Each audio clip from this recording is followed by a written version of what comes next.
बहुत समय पहले की बात है। एक विशाल और समृद्ध राज्य था, सौरग। यहाँ के लोग शांतिप्रिय थे और राज्य में सुख शांति फैली हुई थी। इस राज्य पर राज करते थे राजा वीर प्रताप सिंह, जो न सिर्फ बुद्धिमान थे बल्कि साहसी और न्यायप्रिय भी थे। उनके पास एक निडर सेनापति था, सेनापति अर्जुन, जो राजा का सच्चा मित्र और सबसे वफादार साथी था। साथ ही उनके दरबार में था एक चतुर और विद्वान सलाहकार, राजगुरु समरजी, जिसकी बातें बहुत गूढ़ और प्रभावशाली होती थीं। राजा का एक ही सपना था, अपने राज्य को सदैव सुरक्षित और खुशहाल बनाए रखना। परंतु इस शांति के पीछे अंधेरा धीरे धीरे पनप रहा था।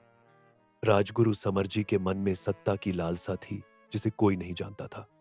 वह चालाकी से ऐसी परिस्थितियां बना रहा था जिससे राजा के निर्णय कठिन होते जाएं और लोग धीरे धीरे राजा से असंतुष्ट हो जाएं।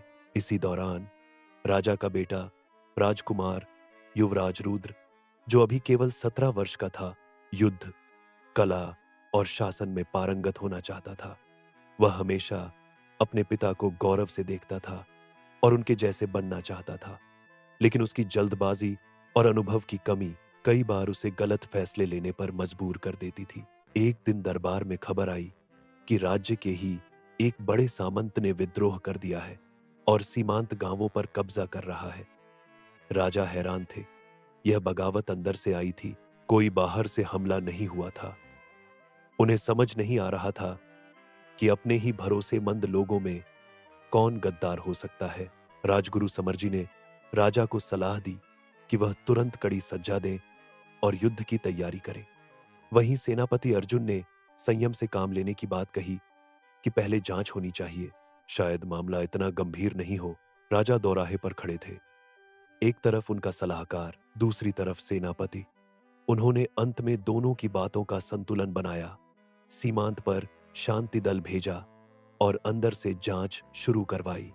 इसी बीच युवराज रुद्र ने बिना अनुमति के अपने कुछ सिपाहियों के साथ उस विद्रोही इलाके में घुसपैठ कर दी, जिससे मामला और बिगड़ गया। राजा ने अपने बेटे को डांटा नहीं, बल्कि समझाया, राज करना तलवार से नहीं, विवेक से होता है। जांच के बाद पता चला कि यह विद्रोह राजगुरु समरजी की एक चाल थी। वह सामंत को उकसा रहे थे ताकि राजा पर से जनता का विश्वास उठे और वह स्वयं सत्ता पर अधिकार कर सके। जब राजा को सच्चाई का पता चला, उनका दिल टूट गया, क्योंकि उन्होंने समरजी को पिता समान माना था। राजा ने बहुत सोचकर निर्णय लिया। समरजी को कारावास में डाल दिया गया, लेकिन मृत्युदंड नहीं दिया। उन्होंने कहा, राज्य का न्याय क्रोध से नहीं, धर्म से चलता है। अब सवाल था राज्य के भविष्य का। राजा जान चुके थे कि उम्र उनका साथ नहीं दे रही थी। उन्होंने अपने बेटे रुद्र को राजगद्दी सौंपी, लेकिन साथ ही सेनापति अर्जुन को उसका मार्गदर्शक नियुक्त किया।